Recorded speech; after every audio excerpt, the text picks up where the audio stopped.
Hello friends, সকলকে রত্নাস কিচেনে স্বাগত। আজকে বানাবো এগ ম্যাগি ভেজ দিয়ে।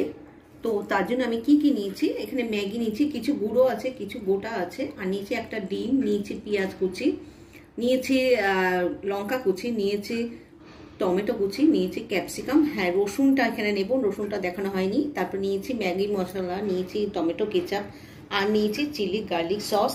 ছোট কাপের 1 কাপ জল নিয়ে এই ম্যাগিটা বয়েল করতে মানে বসিয়ে দিয়েছি। বয়েল হয়ে গেলে এটাকে জল ঝরিয়ে নেবো। ম্যাগিটা বয়েল করে জল ঝরিয়ে নিয়েছে, একদম ঝরঝরে রয়েছে।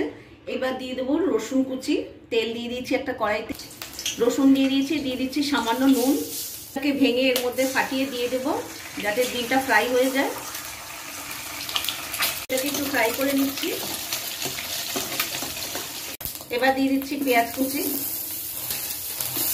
দিয়ে দিচ্ছি লঙ্কা কুচি, দিয়ে দিচ্ছি টমেটো কুচি, আর দিয়ে দিচ্ছি ক্যাপসিকাম। কেন সবকিছুই রেডি হয়ে গেছে, তার জন্য সবগুলো মানে ভেজিটেবলগুলো দিয়ে দিলাম। এবার একটু নাড়াচাড়া করে নিচ্ছি। এবার দিয়ে দেবো একটু ম্যাগি মশলা। আমি এখানে হাফ ম্যাগি মশলা দিলাম, কেন ম্যাগি মশলার মধ্যে কিন্তু অলরেডি কিন্তু নুন থাকে। আর দিয়ে দিচ্ছি আমি টমেটো কেচাপ। যদি ভালো না লাগে তাহলে কিন্তু টমেটো কেচাপ কিন্তু স্কিপ করতে পারেন। সুন্দর করে কিন্তু এটাকে নাড়াচাড়া করে নিতে হবে। এবার দিয়ে দিচ্ছি ম্যাগি।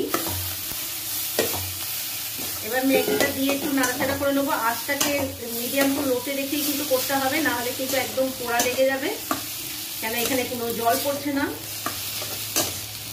সবার শেষে দিচ্ছি এই হচ্ছে আমার প্রিয় একটা সস, এটা হচ্ছে গার্লিক চিলি সস। আপনারা অবশ্যই এটাকে বাড়িতে রাখবেন, যে কোনো চাইনিজ রান্না বা ইটালিয়ান রান্না আমি এগুলোকে ব্যবহার করে থাকি। আপনারা চাইলে এটা ব্যবহার করতে পারেন, ভীষণ ভালো টেস্ট হয়।